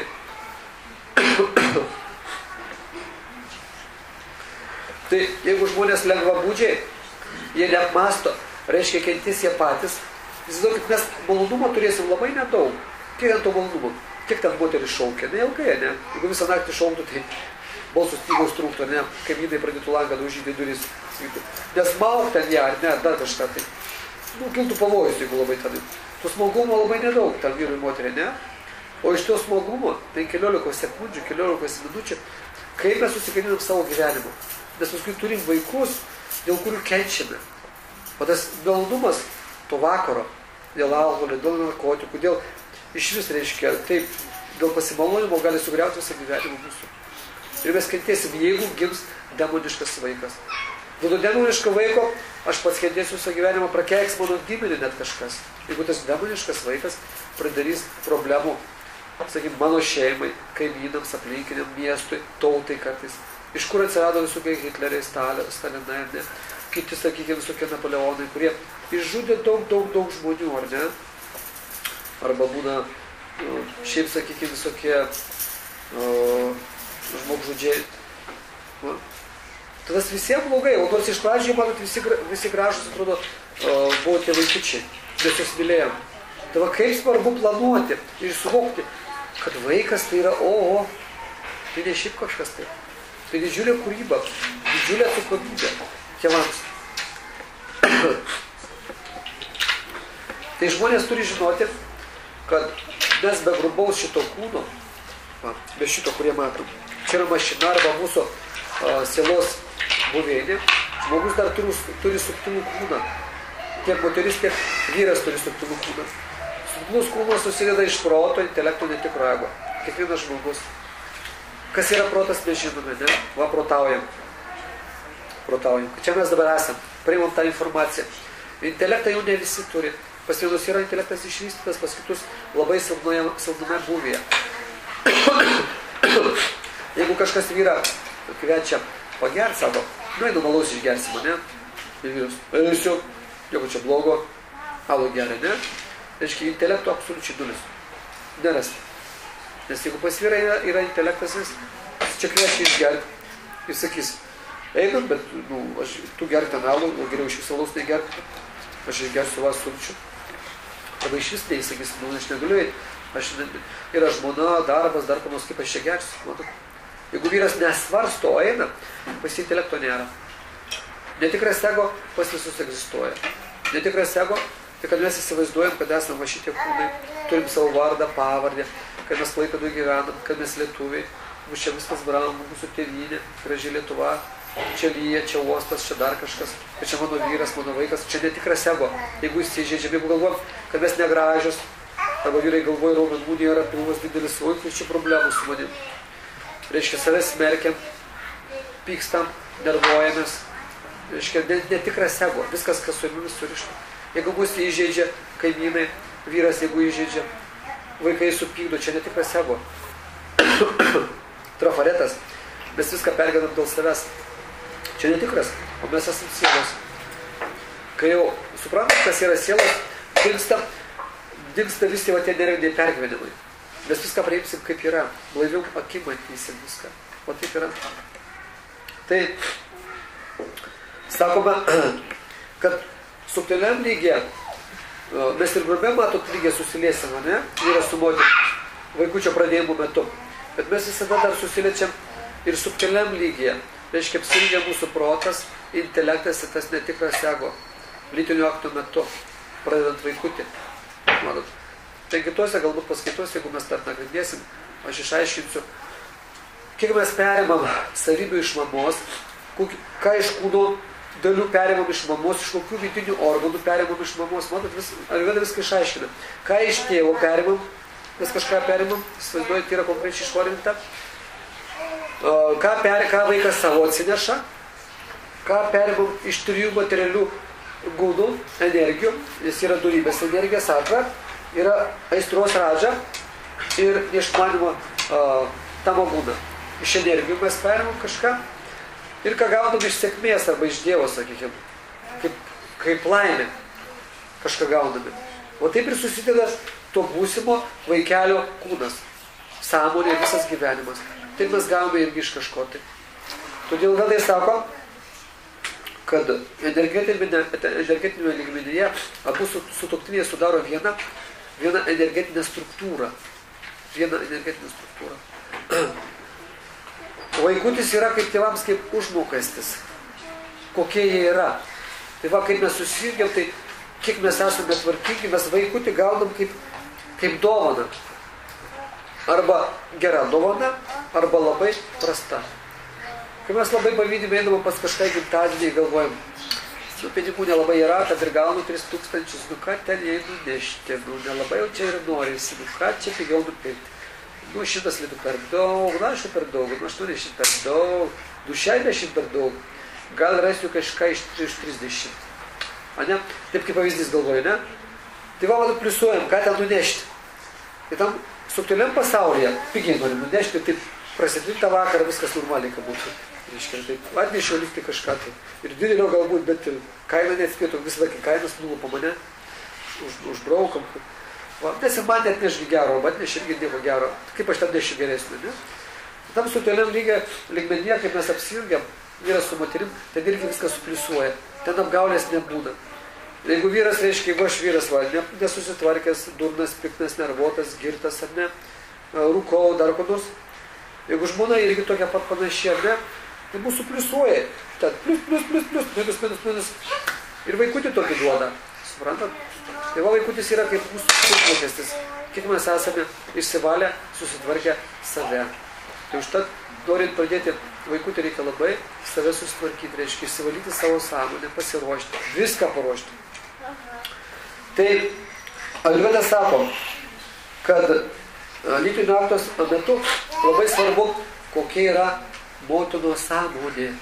Motinos. Motina labai daug ką remia. Moteris turi būti labai atsakinga. Pas vyrą atsakingumo labai maža šiais laikais. Manau, kad šiaip turėtų vyras būti labai atsakingas. Vyras moterį veda per visą gyvenimą. Jis turėtų paimti tą moterį ir vesti per visą gyvenimą. O vyrai šiais laikais nuveda moterį 3 vietas, tik tai žinot kur. Jeigu gerai, vyras nuveda ją į metrikacijos biurą. Jeigu jau sutinka moterį vesti, gerai sako, nuvesiu. Nuveda į metrikacijos biurą. tą pačią dieną arba kitą dieną nuveda į bažnyčią geriausiu atveju, kartais tą pačią dieną. Ir parveda į namus, reiškia, pagerti, pavalgyti, nes laukia svečiai, stalas užimtas, va tai ten subuvo, matėt, Kristus. Persirengė, reikia stalą atkovoti, lietuviškai papračiai.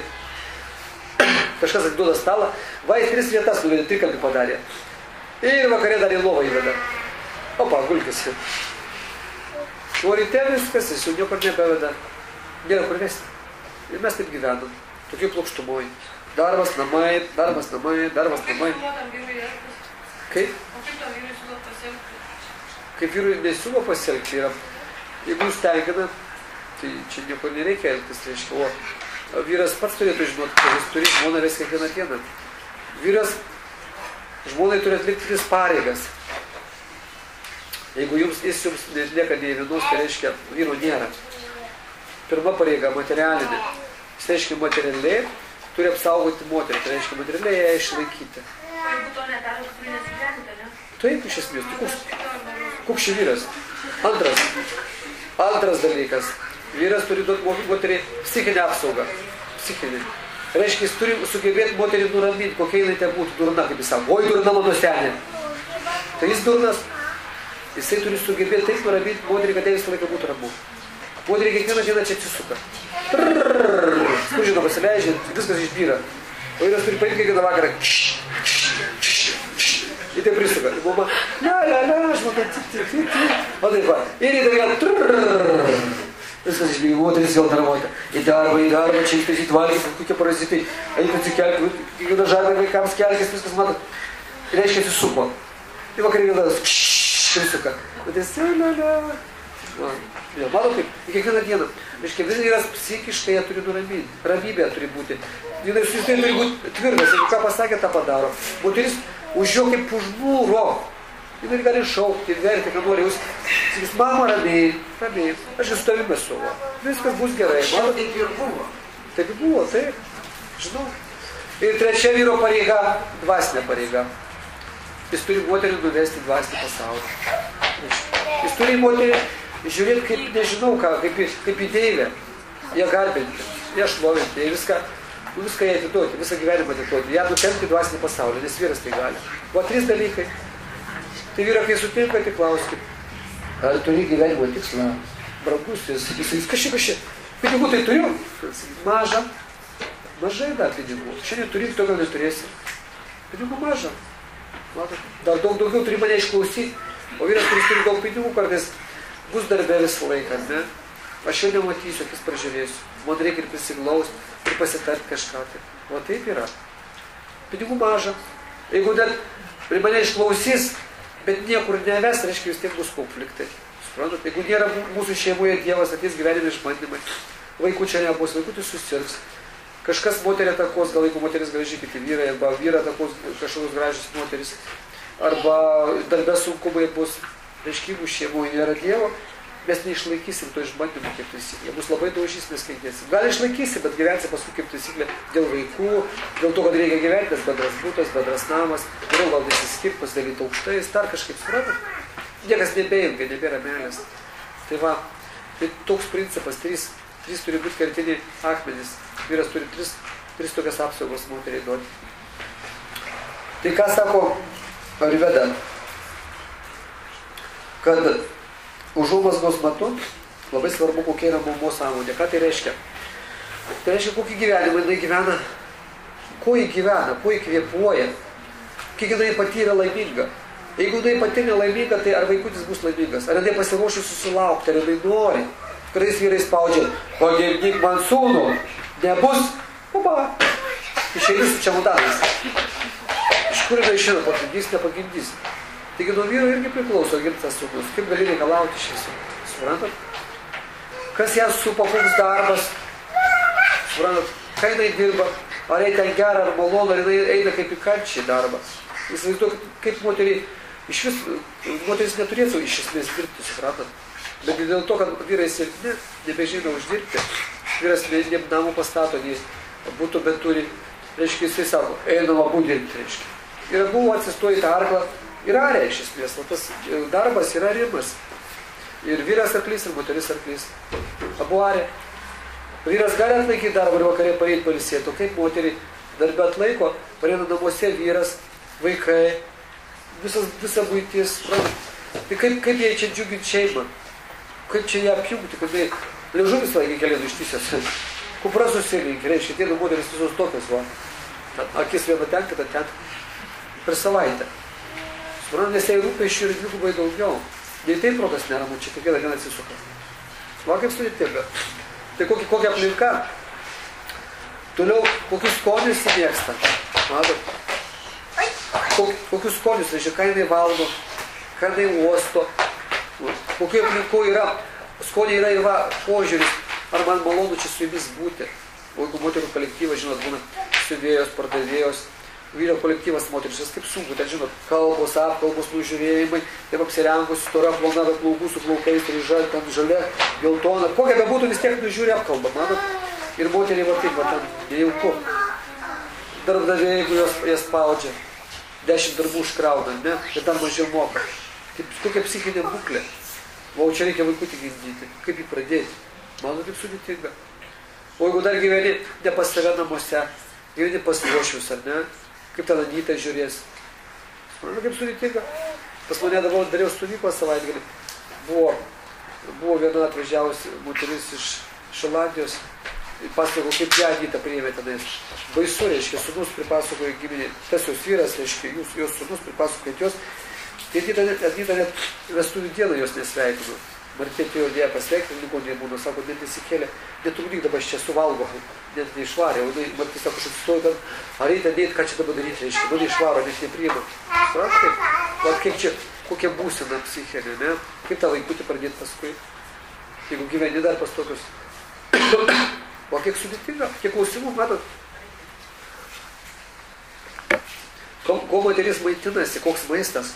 Maistas irgi yra turiningas, aistringas ir neišmanime. Jeigu aš maitinuosi tokiu maistu, reiškia, aš pats toks esu geras. Tokiu, o toks lakstysiu, man neramus. Jeigu dar blogiau, visai nieko nenorėsiu, niekur net neįsiu. Aistros nėra, apatiškas, piktas, nervotas. Ir toks vaikutis bus. Matot, kiek svarbu. Kai moteris rengiasi, ar savim patenkinta. Jeigu jinai jaučia, aš negražyti, dar kažkokia nervuota, savim nepatenkinta, tai vaikutis irgi bus ten nepatenkintas. Matau, kiek niuansų. Toliau, reiškia, sakoma, kad berniukų sąmonė dažniausiai būna panašiai į motinų sąmonę. Į motinų. O reiškia, mergaičio atvirkščiai į tėvo sąmonę. Ir tai yra palanku. Reiškia, vyksta užuomazga lemia ir tėvų karma. Tai va, kaip aš sakiau, ką tėvai yra prisidarę. Ką jie mąsto, kaip gyvena, kokiais interesais, kas juos jungia, kaip jie planuoja tą gyvenimą. Labai reikšminga. Reiškia, kas toliau? Anksčiau, išmatot, mes dabar šiais laikais visuomenė taip susimaišysi, mes net nebeskiriam, kai susitokiam, ko mano tos artimas žmogus domisi. Čia reiktų mokytis, kaip iš vis ištekėti, kaip susirasti savo artimą žmogų, kuriam sutaptų interesai. Kaip visuomenėje jau egzistuoja tokie socialiniai sluoksniai. Sakykime, yra žmonės, kurie darbininkai, jis gali dirbti tik fizinį darbą. Bet kartais tas, kuris gali dirbti fizinį darbą, tarkim, ar moteris, ar vyras veda arba išteka už žmogaus, kuris yra mokytojas, bus mokytojas, sakykime, dar jaunoliai tik sutinka. Tarkim, koks siuvėjai su kažkuo ten, ar su mokytoju, arba atvirkščiai, ne? Bet paskui gyvenimas įskiria. Mokytojai kažkuo domis, ten jogą lanko, dar kažkos. O vyras, jeigu vairuotojas, jis nieko kartais nesidomi. Jis parvažiuoja, ten išgeria, parūko, į tą supą. Ir va, interesai skirsis automatiškai. Ir vaikas automatiškai bus nepatenkintas, neaišku kas. Tėvai bus nelaimingi ir vaikas bus nelaimingas. Tai anksčiau nedrausdavo tokius. Jeigu žmogus darbininkas, tai jis galėdavo su darbininku sustoti. Tai nereiškia, kad darbininkas gali būti blogas. Bet mes nesusikalbėsim tam kitam lygmenį. Tarkim, kitas sluoksnis yra verslininkai, ne? Sanskrito žodžiu vaišiai reiškia. Verslininkai tokdavosi tik su verslininkais. Va. Kitas šatriai reiškia kariškių tenais valdytojų šeimos tokdavosi tik su tais, kad nesusimaišyti. Ir mokytojų arba praktinų šeimos tik su to. Neleisdavo net kastum arba žmonėms maišytis, nes kildavo suirutė. Dėl to ne veltui karališkos šeimos Europoje, mėlynasis kraujas, kaip ir sakoma, tokiasi tik tai už tokio pat sluoksnio, kad nesigintų giminė, nesigintų, reiškia, švarumas, intelektas, viskas, kad nežlugtų, nesmuktų, reiškia, vaiko kokybė, kad jis būtų irgi šaukštas. Bet vakalio amžiuje viskas susimaišė. Susimaišė jau karališkos šeimos, susimaišė visi. Dėl to tokios suirūnės mūsų nesusišnekėjimas su žmogumi, su artimu. Niekas mūsų nejungia, suprantat, kaip yra. Todėl, sakoma, norint pradėti vaikutį, kad jis būtų geras, darbingas, pirmiausiai tėvai ką turi daryti? Ką daryti? Melstis? Taip, valyti savo sąmonę. Savo sąmonę. Ne vaikų valyti, kad aš noriu, kad ten geras ateitų, bet savo sąmonę. Kai tėvai išvalo savo sąmonę, viskas ateis ir tas doras vaikas. Įsivaizduoju, tik nedaug tai reikia. Nelauk, kad ten man kažkas duos kažką, bet tvarkyti savo sąmonę. Reiškia, tėtis ir mama turi atlikti dvasinę praktiką kasdien. Dirbti su savo sąmonė, reiškia, tapti gerai žmonėmis. Kaip tai daryti? Jeigu mes iš vis nežinome arba nesuvokėme, kas yra Dievas, kas yra tas dvasinis pasaulis, netinka mums jokios religijos, nepriimat. Arba matom, kad ten blogai, lyg tai tie kunigai blogi, čia irgi kažkas neaišku, iš vis niekas neaišku, visur tas yra blogai. Reikia kasdien, bet palinkėti laimės. Atsikeliam ryte. Jeigu net netikime Dievą ir nieko reikia visiems žmonėms linkėti laimės. Atsisėdame ir sakome, aš visiems linkiu laimės. Taip kartuojam kasdieną, kas rytą. Reiškia, tiems visiems visom gyvom būtybėm, kurios supa mus. Ar tai žmonės būtų, ar tai gyvūnai, tai paukščiai, tai žemė, tai žvaigždės. Viskas, kas supa mūsų aplinkui. Visiems.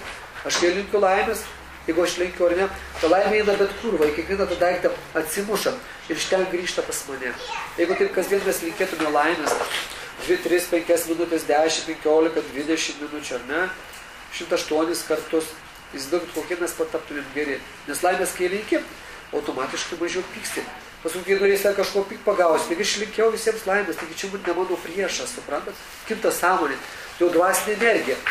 Tai jeigu mes nieko nemokam poterių kalbėti, nemokam rožančių laikyti, nemokam žabros laikyti, reikia tiesiog linkėti visiems laimės. Suvokti, kad priešų nėra. Jeigu mes ten kažko pykstame, tai mano problema, ne to žmogaus. To žmogaus aš negalėsiu pakeisti. Mes net negalėsime praktiškai savo vaiko pakeisti, bet mes galime pakeisti save. Save mes visi galime, tai duota mūsų galim.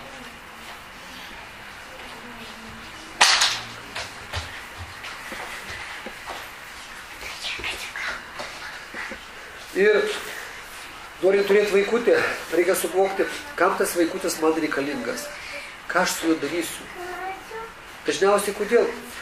Kodėl žmonės nori turėti vaikų? Kaip atėjo viena moteris, sako, pykstosi su vyru, turiu 2 vaikučius, neina sutarti, nesugyvename.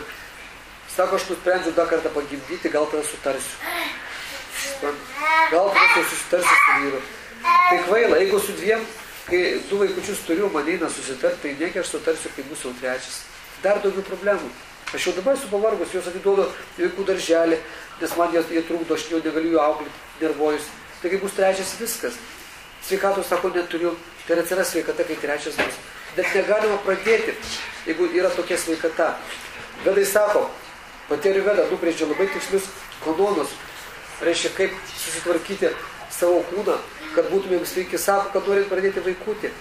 Vat paskutinis toks pamokymas arba pasakymas materialus šitoj paskaitoj. Tai abu sutuoktiniai turi susitvarkyti 3 savo kūnus. Pas žmogų yra 3 kūnai. Reiškia, ir vyras, ir moteris negali pradėti vaikučio, jeigu abu kažkuo serga. Reiškia, šitas fizinis kūnas, va, jeigu taip žiūrėsim, neturi turėti jokių negalių. Jeigu kažkur skauda, mums čia jokio vaikučio negalim pradėti. Turim pirmą išsigydyti. Dabar dažniausiai medicina tikrina ką?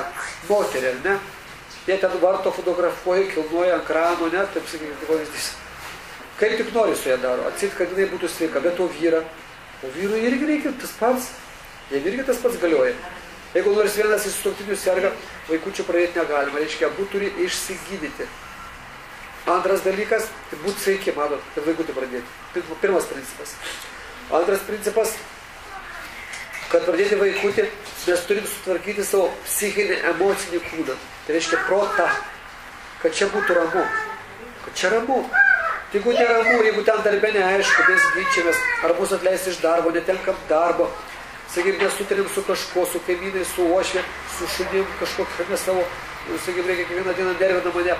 Jeigu čia mes nervojamės, irgi negalime pradėti. Reiškia, mama turi būti rami ir vyras turi būti ramus. Abu turi būti ramus. Abu. Va, kiek svarbu. Jeigu nors vienas neramus, tarkim, moteris ramina, viskas namuose tvarkosi, gerai susitvarko, bet vyras praeina tūžys. Oi, mane ten neramina visi, siaubas, kokie kurniai. Nu, išgersiu, nurimsiu. Tukšt, ne? Tuo metu nurimsta, bet tai čia negerai. Jis jau ir alkoholio pavartojo. Ir čia negerai. Va, tai jis turėjo pravažiuoti namus ramus. Sakiau, kad viskas, aš palikau rūpesčius, aš ramus. Matot, kaip turim susitvarkyti. Tai jeigu čia kažkas neramu, nieko gero. Negalima pradėti. Su vaikučiu irgi bus problemos. Ir dar, aišku, čia daug niuansų, nes jeigu bus dar temos, jeigu jums patiks, pasakosiu. Net lytinių aktų metu, ką reikia daryti, ką reikia galvoti, ką reikia sakyti. Neaišku, dar matot, jeigu prieš einant miegoti mes prisižiūrėsim porno filmų, ten tai apie ką vyras galvos neaišku, arba ką moteris. Mes taip matom, kaip gyvenam kartu, mes tiek priprantam, kad jau kartais nebejaudina, net kūnas to artimo žmogaus, reikia stimuliatorių, narkotikų kūnų, akis šitokius, ir darysim vaikutį. Tai kas ten, musliminas? Paskui. Arba ateis toks, tai žinot, grobuolis. Paskui tas vaikas nebus jis tokių rankų, bet charakteris bus demoniškas. Va, tokių ansų. Ir trečias dalykas, sutvarkyti savo dvasinį kūną. Tai reiškia, tėvai abu kažką turi tikėti, kažko remtis, kad yra Dievas, kad mes prisiekėm, kad mes vaikutį auklėsim kažkokiais principais, kad jis bus laimingas, į kažką tikės. Kad bus, aš nepaliksiu niekada tos moters, kas jau bebūtų, kokia problema. O moteris nepaliksiu to vyro, jis sirgs ar nesirgs. Nebesiu to vaikučio, jis toks ar toks bus. Ar ten berniukas ar mergaitė, mes nesipyksim. Matau, koks tikėjimas turi būti. Kad vaikas priklauso Dievui, kad jis vis bus geras. Vaikutis. Va, kiek niuansų. Tai šiandien tokia trumpa paskaita. Bent biškį kažkiek įvedžiau. Ar jums įdomu? Bet jūsgi žinote. Kokių klausimų turėtų? Taip, prašau. Įdomu tada, iki kelių metų žmogus auga tą, kas yra. Yra ta sąmonė, jinai priauga, jinai kūnas išreiškia tą. Skirtingai. Jums jau dabar priaugo, kitam ir 80 nepriaugs. Įsivaizduojat, nepriaugs. Mes visi skirtingi. Tai man, skirtingi. Prašau. Skirtingo tipo žmonės turi su tokio tipo žmonėm turėti. Taip geriausia, visiškai teisingai. Taip yra geriausia, jūs susikalbėsit. Tai jūs reiškia jungs, suprantat? O taip niekas nejungs. Interesai paskui nejungs, suprantat kaip? Pyksitės, nervosit, nesutarsit. Jūs pakilsit aukščiau, jūs su to savo artimu žmogum nesusikalbėsit. Bet aišku, jeigu jūs būsit dvasingas, jūs palauksit to žmogaus, jūs nubėgsite prieki, jūs visada tempsit jį. Yra toks dar variantas. Blogas variantas. Nu, tada nereikia iš karto vesti. Prašau. Žinome, kad kiekvienas yra su tam tikrom vidiniam savybėm. Vidinėm, taip. Reiškia, bandys keisti situaciją pagal savas charakterio savybės.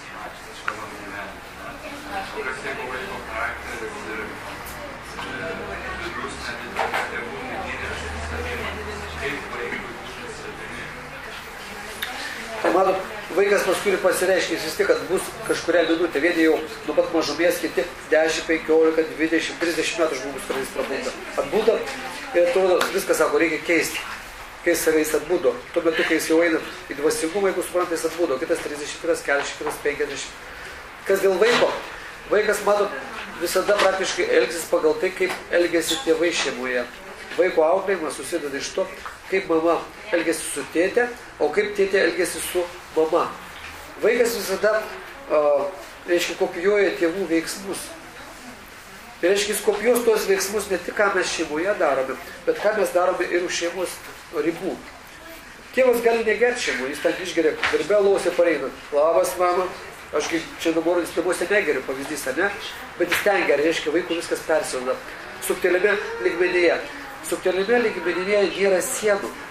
Jeigu net tėvai išvarys vaikų, sakys, eik, užuteik, eik, pažais, mes su tėtė, čia pasikalbėsi mano galvoje. Aha. Taip, su vaikučiu gražiai, matot fizinę formą.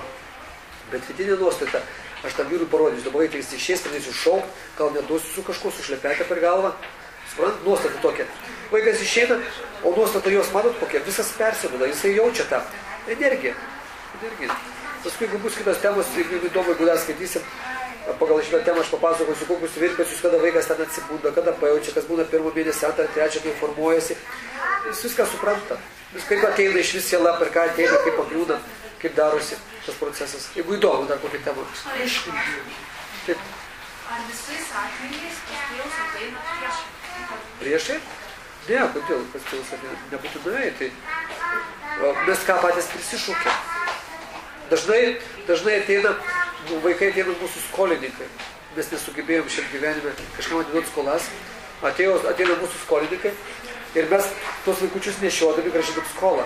Matot, ką mes tam skolingi nebūtinai turim čia gyvenime ne šiais pinigais atiduosim rūpesčių kažkokį kitą gyvenimą. Va kaip yra. Viskas išsilygina pagal karmos dėsnius. Čia viskas išsilygina. Už viską turim sumokėti.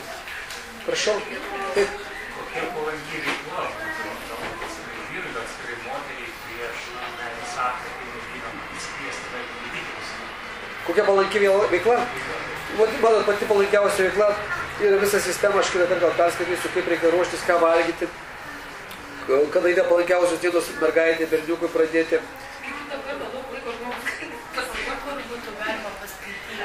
Nėra sėkmė paskaityti, kaip ir nėra. Kol kas nėra, gal aš planuoju šiandien pradėti leisti žurnalą, vadintis Vedos amžinos žinios, Respublikos mastu, reiškia, taip. Ten po biškį pradėsiu publikuoti, reiškia, o taip lietuvių kalba turbūt nerasti, žinokit, nėra. Mano paskaitos buvo, tarp kitų, vienos yra nufilmuotos, gal jau įdėjo internetą pagal tą ciklą, o kitos yra audio įrašai, kurie dabar portalą bus, reiškia, paskaitos internete visas. Kas skaito, bus nufilmuota, reiškia, galėsit pasiklausyti. Tai maždaug įsivaizduosit, ką reikia, manot, užsiimti dvasinę veiklą reikia prieš jau lytinį aktą. Sakoma, kad vyras turi susilaikyti bent jau 3 mėnesius, sustiprinti sėklą šukrą. Sėklą taip vadinasi. Aš pasakosiu gal kitą kartą. O taip, nuraminti protą, reikia kiekvieną vakarą bent jau su žmona išėti pasivaikščioti. Kiekvieną vakarą, jau prieš ruošiant. Žinoti, kada pradėsim, kada palanku, kada nepalanku.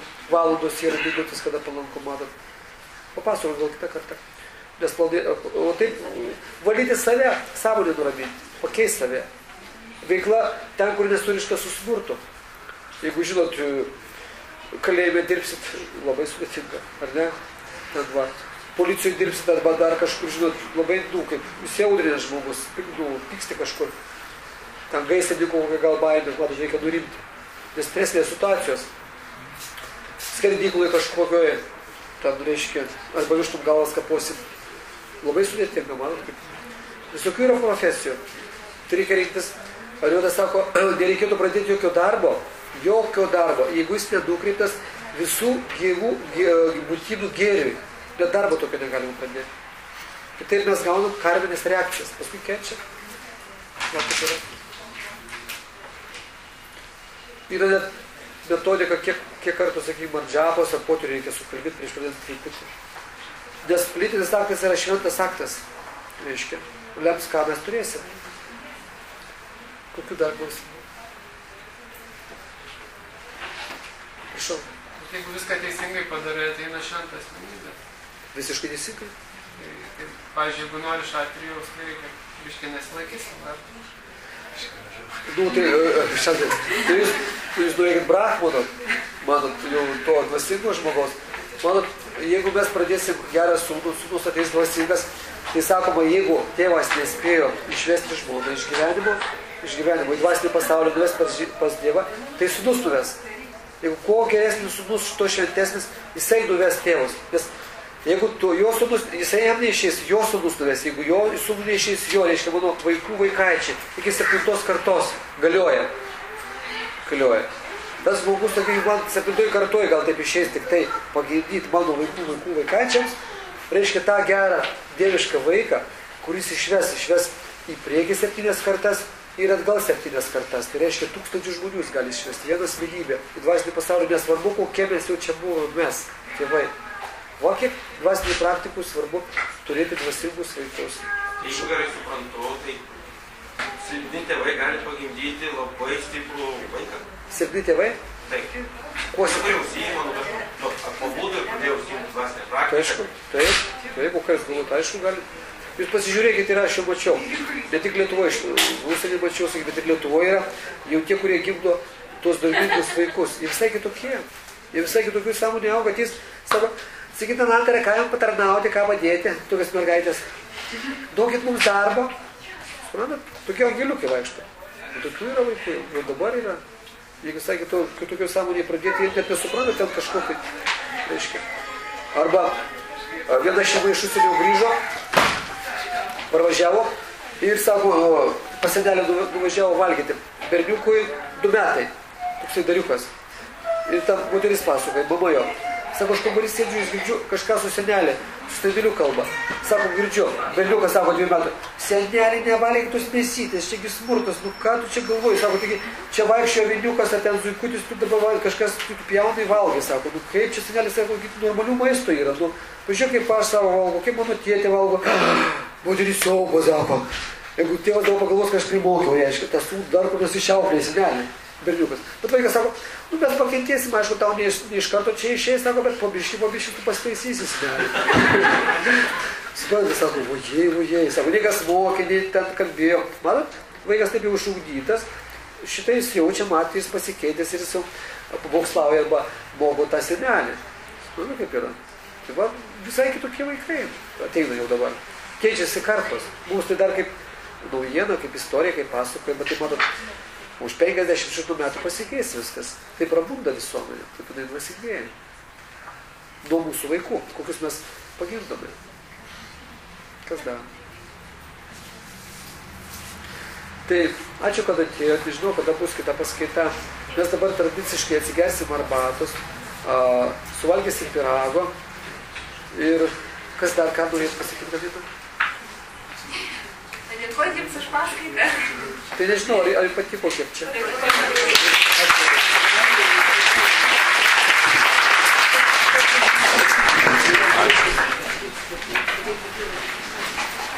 Jeigu reikia, manot,